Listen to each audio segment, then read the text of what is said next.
Dans cette nouvelle vidéo, une nouvelle formation, on va parler de Walsio, la plateforme qui va vous permettre de déclarer correctement vos crypto-monnaies fiscalement. On va découvrir ensemble la plateforme, son interface et plus tard comment correctement déclarer concrètement ces crypto-monnaies. On va voir ensemble aussi quelles vont être les transactions qui vont être imposables et celles qui ne le sont pas. Donc c'est parti pour découvrir l'interface de Walsio.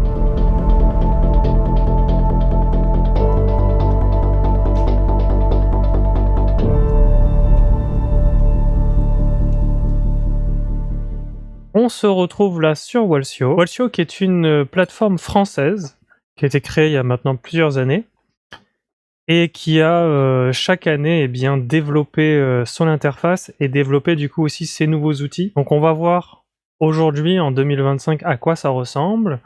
En tout cas, c'est constamment actualisé. On verra plus tard, il y a une section qui décrit exactement comment ça fonctionne, la fiscalité en France, même en Europe, et quelles sont les actualités fiscales, parce qu'il ne faut pas l'oublier, à partir du moment où vous entrez dans le monde des crypto-monnaies, il va y avoir une fiscalité, il va falloir savoir comment comprendre comment les déclarer, comment déclarer aussi les plateformes sur lesquelles vous échangez vos crypto-monnaies. Par exemple, si vous ouvrez un compte sur Binance, sur Coinbase, etc., il faudra aussi le déclarer, on verra plus tard comment le faire. Donc là, on se trouve sur l'interface de Walsio, on se trouve dans l'onglet portefeuille, c'est un petit peu le dashboard, c'est l'onglet principal. Donc là, c'est un exemple. C'est un compte d'exemple qui va nous permettre de voir toutes les subtilités et les possibilités que cette plateforme a à nous offrir. On va avoir ici donc du coup le dashboard, donc effectivement 450 265 €, ça fait rêver. On va pouvoir voir le graphique, on voit ici l'analyse du portefeuille, petite capitalisation, exposée. On voit qu'en partie ici dans cet exemple, c'est des jetons qui sont énormément, on va dire, à risque, parce que des petites capitalisations, ça veut dire que ce sont des jeunes crypto-monnaies, c'est pas le Bitcoin, c'est pas l'Ethereum, etc. Donc, c'est d'un point de vue, on peut voir directement ce que l'on détient sur nos comptes, si ça va être exposé ou pas. On va voir après, on a la partie stablecoin, donc les crypto-monnaies stables, ça peut être l'USDC, ça peut être l'USDT, bref, toutes ces crypto-monnaies du coup qui sont adossées soit au prix du dollar, soit au prix de l'euro, soit, peu importe, à un prix d'une monnaie fiat. Et enfin, on va voir ici capitalisation importante, modérée, donc du coup, c'est donc les grosses crypto-monnaies connues comme le Bitcoin ou l'Ethereum, etc. Donc voilà, d'un coup d'œil déjà, on peut voir si notre portefeuille a, on va dire, une certaine harmonie, un certain équilibre entre des projets, donc des crypto-monnaies qui seraient plus à risque, et d'autres qui sont peut-être moins risquées. En bas, on va voir du coup les différents jetons, donc les différentes crypto-monnaies que l'on détient sur tous nos comptes. Et ensuite, on va pouvoir voir aussi les plateformes dans lesquelles du coup on a importé nos données. Parce que comment ça fonctionne? Parce que là on se trouve sur, on va dire, la page d'accueil, le dashboard. En fait, Walsio, vous allez tout simplement fournir toutes les données de toutes les crypto-monnaies que vous pouvez posséder. C'est-à-dire que on va aller dans mes comptes. Et dans mes comptes, on va pouvoir en fait ajouter tous les portefeuilles, que ce soit des portefeuilles décentralisés ou centralisés, que ce soit des plateformes centralisées aussi. Et tout ça, les réunir, soit vous allez pouvoir ajouter un fichier, soit vous allez devoir utiliser des clés API, c'est-à-dire des petites clés qui vont vous permettre de relier la plateforme, imaginons par exemple ici la plateforme Binance à la plateforme Walsio, vous allez avoir une petite clé API que vous allez générer dans la plateforme Binance, que vous allez fournir à Walsio avec des spécificités, c'est-à-dire qu'en gros, Walsio aura la capacité de récupérer les données de transactions qui se trouvent sur la plateforme Binance pour pouvoir les analyser et les ajouter.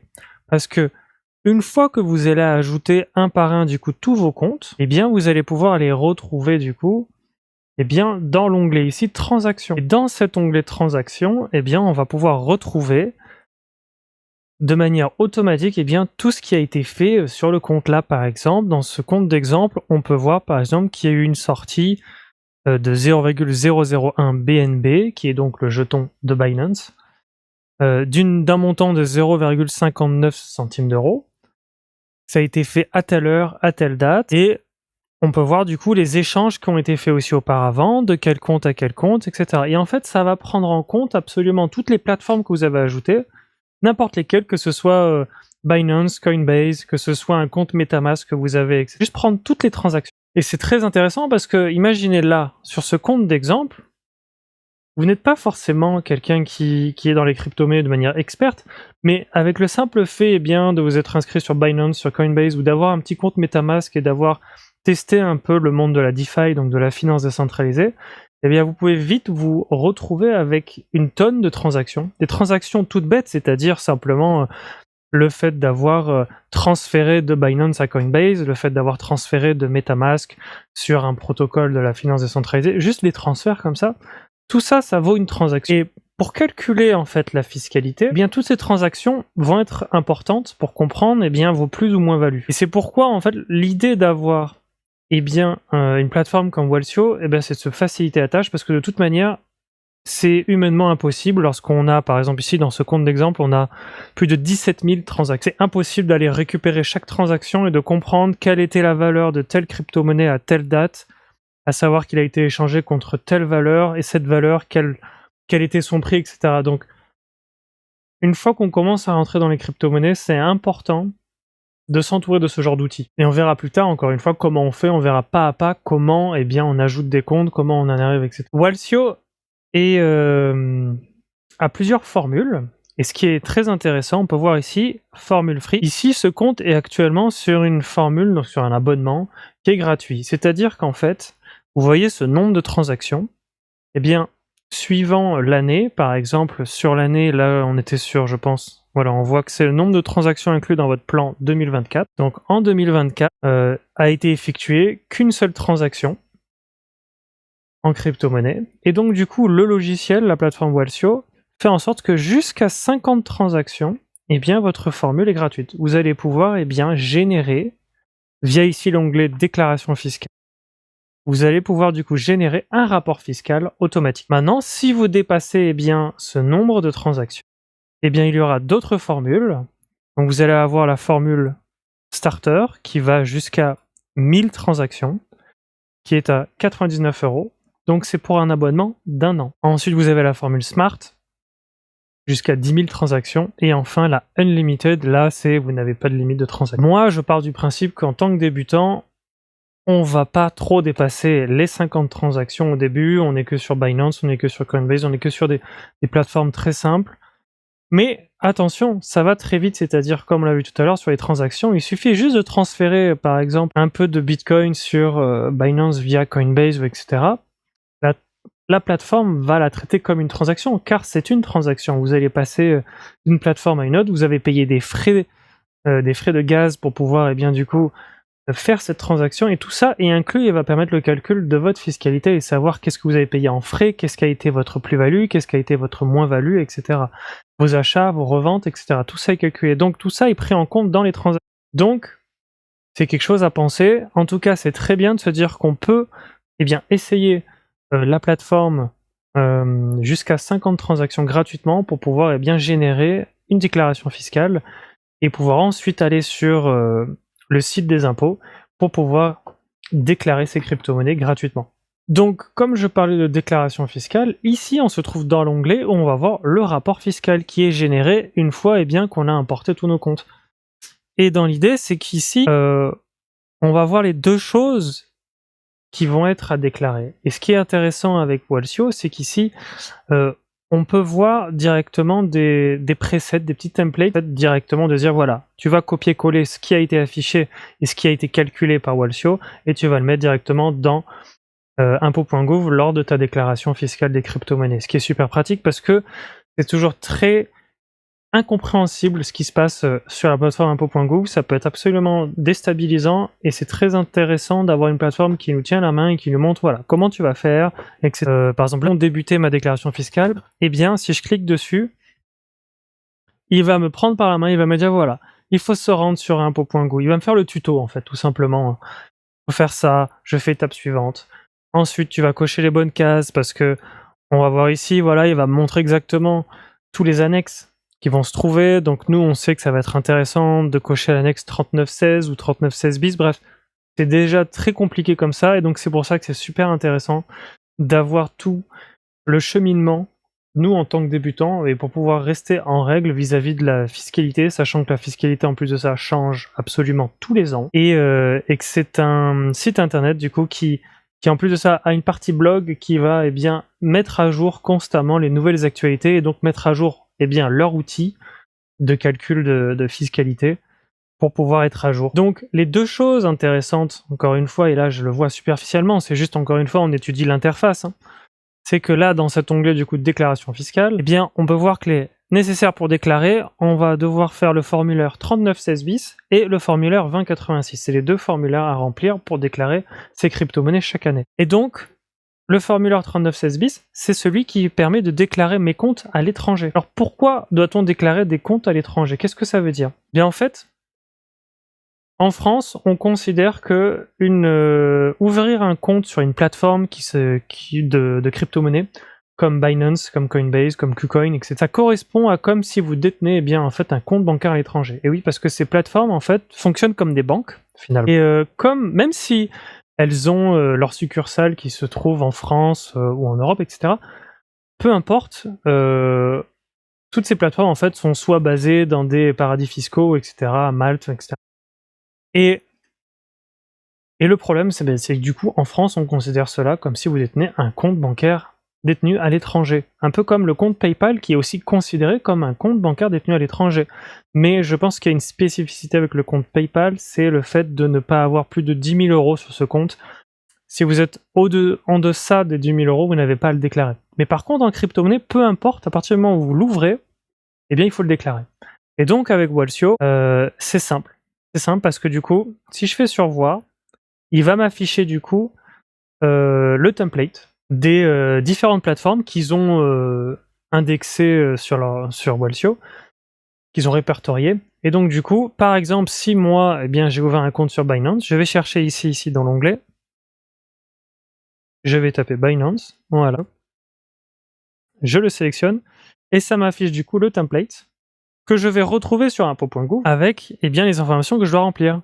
Voilà, désignation de l'organisme, etc. Je peux directement cliquer dessus, ça va faire copier-coller, etc. Et voilà, en gros, c'est des informations toutes bêtes, hein, c'est simplement le pays, l'adresse postale, etc. Voilà. Donc là, comme on voit par exemple Binance, même si on voit que sa succursale se trouve en France, on a même l'adresse, etc.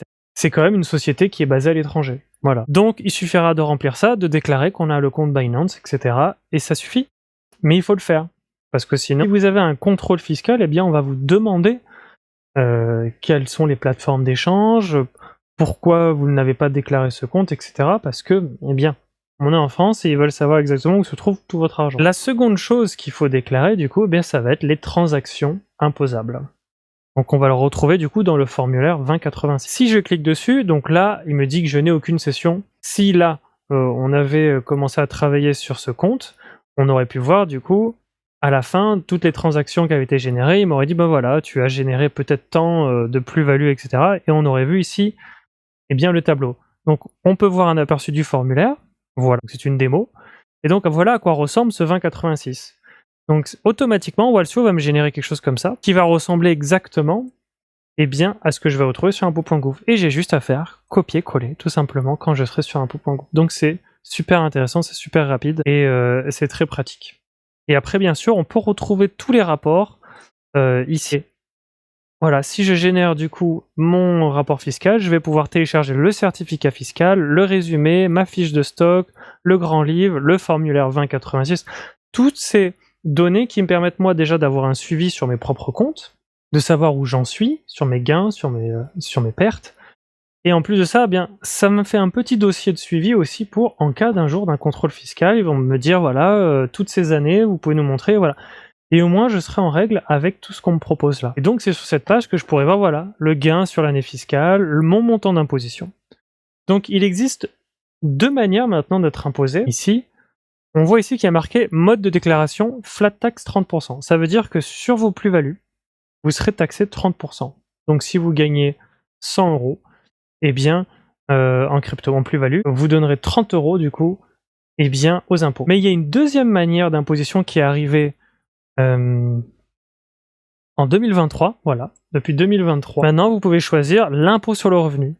Et donc, vous pouvez sélectionner ici, dans Walsio, pour dire, eh bien, moi, je vais sélectionner ça. Et qu'est-ce que ça veut dire? L'impôt sur le revenu, c'est simplement qu'en fait, ça va être déclaré non plus comme automatiquement sur les 30%, mais sur l'entièreté, en fait, de votre référence fiscale. C'est-à-dire que si vous gagnez peut-être 15 000 euros dans l'année, 20 000 euros, etc. Si vous êtes en fait dans les fourchettes des impôts où vous ne payez pas d'impôts, eh bien d'ajouter et de déclarer vos crypto-monnaies avec votre salaire, etc. Si ça ne fait pas dépasser votre fourchette, alors ça sera plus intéressant pour vous de déclarer là-dedans parce que vous ne payerez rien en fait sur peut-être le gain que vous avez eu.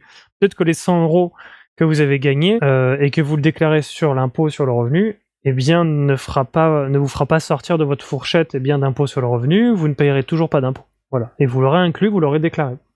Alors que si vous choisissez le mode flat tax, ces 100 euros seront directement imposables. Même si sur votre impôt sur le revenu, vous n'êtes pas imposable, même si vous ne payez pas d'impôt en général, parce que peut-être parce que vous ne gagnez pas assez dans l'année avec votre salaire, donc du coup, vous n'êtes pas imposable. Donc depuis 2023, on peut enfin du coup faire cela parce que c'est certainement plus intéressant pour beaucoup de gens de choisir l'impôt sur le revenu et non pas la flat tax. C'est que si du coup de base, vous avez déjà de très bons revenus et que vous payez déjà de l'impôt, peut-être qu'à un moment donné, si vous avez fait peut-être une grosse plus-value, c'est peut-être plus intéressant pour vous, vous payerez peut-être moins d'impôts grâce à la flat tax que sur l'impôt sur le revenu. Voilà, mais ça c'est depuis 2023, on a ce choix-là, c'est très intéressant. On peut voir juste en bas du coup qu'on peut nous fournir du coup en cas de contrôle fiscal, ils peuvent nous fournir du coup tous les papiers qu'il faut. Bon, généralement, tout ce que vos rapports suffisent largement. Il n'y a pas besoin d'avoir ça. Ça, c'est d'ailleurs, si je clique dessus, c'est d'ailleurs pour passer à la formule Unlimited, donc c'est la formule à plus de 1000 euros. Donc là, on est sur des professionnels qui font des chiffres énormes en crypto-monnaie. Ça ne concerne pas les débutants et c'est pour ça qu'ils ont besoin d'ailleurs d'avoir quelqu'un qui s'occupe de leur fiscalité. On a ici même le rapatriement bancaire, donc document en cas de demande de preuve de fonds. C'est-à-dire que c'est l'idée de savoir d'où proviennent vos fonds, c'est-à-dire est-ce qu'ils viennent de votre compte bancaire, est-ce qu'ils viennent d'autre part.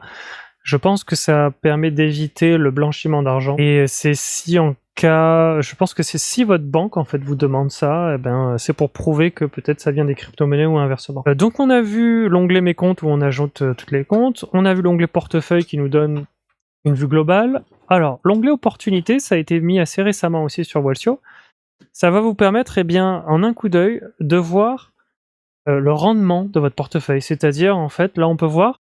Donc, comme on est en version free, j'imagine que c'est pas accessible, qu'il faut certainement au moins le payer, c'est-à-dire au moins la version Smart qui est à 99 euros, parce que ce sont des outils supplémentaires, on va dire, plus pour le confort que juste la déclaration, parce que le but de Walsio, c'est simplement juste de faire votre déclaration fiscale. Mais là, du coup, vous pouvez même avoir accès au score de rendement de votre portefeuille. C'est-à-dire, en gros, si vous avez fait du stacking, c'est-à-dire si vous avez bloqué des fonds quelque part pour générer des intérêts, si vous avez peut-être, je ne sais pas, d'autres produits de financement qui permettent de générer des intérêts, Walsio va pouvoir aller les chercher pour se dire, par exemple, l'argent que tu as laissé sur ton compte Binance qui n'est pas utilisé, tu pourrais l'utiliser et tu pourrais en faire un stacking, le bloquer quelque part pour générer des intérêts. En fait, il va aller chercher lui-même des opportunités d'investissement en disant voilà, tu peux peut-être remettre ça parce que là, du coup, apparemment, depuis un an,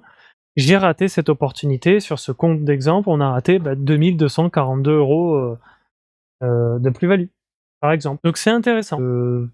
Encore une fois, en tant que débutant, ça nous permet de voir un petit peu ce qui se passe, de comprendre petit à petit. Il nous donne même un score de portefeuille. Donc je vois gestionnaire de frais. Donc il va nous montrer dans ce gestionnaire de frais, voilà, toutes ces plateformes qui ont été utilisées, combien de frais on a payé sur chacune de ces plateformes. Donc ça nous permet de savoir quelle plateforme nous coûté peut-être le moins cher, etc. Donc ça nous fait une rétrospective finalement de nos investissements en crypto-monnaie. Ça nous fait une rétrospective des plateformes qu'on a utilisées. On peut même voir que si on passe la souris dessus, il va nous mettre une sorte de note. Là, on peut voir sur crypto.com, l'exchange, donc c'est le site internet de crypto.com, qu'on a une note 3.8. On peut voir plus d'informations. Là, on a Meria 3.8 aussi, Binance 4.2. Et en plus, on peut voir en bas, alors j'imagine que c'est pareil, c'est des informations pour les comptes qui sont payants. On peut voir si l'exchange est PaySan, si c'est sur la liste noire de l'AMF. Donc j'ai déjà fait une vidéo sur le PaySan. C'est un agrément qui est du coup donné à des plateformes qui se sont conformées aux règles de la France ou de l'Europe. Donc voilà, on peut voir pas mal d'informations finalement. Et donc ça regroupe tout ça. Donc si vous avez débuté, vous avez ouvert tel compte ainsi, par-ci, par-là, etc. Et bien là, ça va tout... C'est un agrégateur de comptes, finalement, voilà. C'est vous qui allez ajouter ces comptes un par un. Et donc, du coup, vous allez pouvoir, d'un coup d'œil, tout voir. Et c'est super intéressant, ça. Gestionnaire de rendement. Donc là, j'imagine que ça fait écho... Bah oui, on est toujours dans l'onglet opportunités. Donc ça fait écho aux opportunités qu'on pourrait avoir. Donc, c'est certainement des propositions qui vont dire que voilà, si tu as tel jeton... là de l'USDC qui est donc un stablecoin et qui peut me dire bah voilà, tu peux générer ces taux d'intérêt en tant qu'APY 8.89%. C'est donc des taux d'intérêt composés et je peux même cliquer sur le bouton stacker et ça m'enverra certainement, alors je ne sais pas si c'est sur la plateforme même ou parce que c'est assez récent, ou si ça m'amène sur un autre endroit où vous allez pouvoir du coup bloquer ces fonds et donc générer des intérêts directement là via la plateforme. Donc tout est vraiment optimisé pour pouvoir développer son capital, son portefeuille. Et ça, je trouve que c'est vraiment pas mal. Donc on a vu opportunité, on a vu la déclaration fiscale, on a vu le coin transaction. Donc voilà, on a vu l'interface de Walsio. Dans une prochaine vidéo, on fera étape par étape pour pouvoir comprendre comment on fait pour ajouter des comptes, etc. Parce que voilà, moi, c'est une plateforme que j'utilise. Je l'ai découvert il y a plusieurs années. Ce n'est pas une vidéo qui est sponsorisée, c'est juste encore une fois, je me permets de vous présenter des outils que j'utilise et que je trouve pour les débutants, qui facilitent énormément les choses, surtout lorsqu'on en arrive au moment de la déclaration fiscale. Testez-la, voilà, la formule gratuite va jusqu'à 50 transactions, comme ça vous pouvez vous entraîner, vous pouvez tester, même surtout, vous pouvez directement faire votre déclaration fiscale si vous êtes en deçà des 50 transactions. Sinon, vous savez que vous avez les formules 99 €, 199 € et 999 €. Voilà, généralement, soit on est sur la formule gratuite, soit on est sur la formule starter. C'est pour 1 an. Il y a des offres d'accompagnement, c'est-à-dire que vous allez avoir un expert comptable finalement qui va tout gérer à votre place. Donc j'imagine que c'est quelque chose qui coûte un certain prix. Donc je pense pas que pour les débutants ça soit l'idéal, mais n'hésitez pas à aller jeter un coup d'œil. Voilà, on a aussi tout simplement on peut communiquer directement avec eux. Si vous avez le moindre problème, vous pouvez discuter en conversation, vous avez une personne, lorsque c'est les heures d'ouverture, qui va vous parler, qui va vous aider à savoir comment vous gérez votre déclaration. Vous avez bien sûr une section aide avec la fiscalité, et je pense que c'est ça qui est le point fort, c'est que vous avez donc des tutoriels, comment ajouter des comptes, les questions les plus fréquentes, la fiscalité, guide pour remplir la partie crypto-monnaie, c'est-à-dire fiscalité des cryptos en France depuis 2019. Donc en fait, vous avez tous les articles. Tout est accessible gratuitement pour pouvoir vous informer, pour pouvoir comprendre au mieux ce qui se passe, la loi, tout ce qui s'est passé. Donc voilà, c'est une mine d'informations. Il faut vraiment pas hésiter à aller parce que les crypto-monnaies, c'est quelque chose qui est amené à durer dans le temps, qui est amené à s'intégrer maintenant dans nos vies. Les grandes institutions investissent maintenant et tout comme on a appris à faire notre déclaration fiscale classique, elle va de plus en plus s'intégrer avec ces crypto-monnaies. Et c'est important de savoir où est-ce qu'on en est, aussi pour pouvoir optimiser en fait, pour peut-être, comme on a vu tout à l'heure, si on choisit par exemple la flat tax ou si on choisit l'impôt sur le revenu, voilà, l'idée de Walsio, c'est aussi d'optimiser, comme en vrai, vos impôts pour payer le moins d'impôts possible, mais toujours pour rester à jour sur votre fiscalité et du coup ne pas avoir de mauvaises surprises lorsque vous aurez un contrôle par exemple.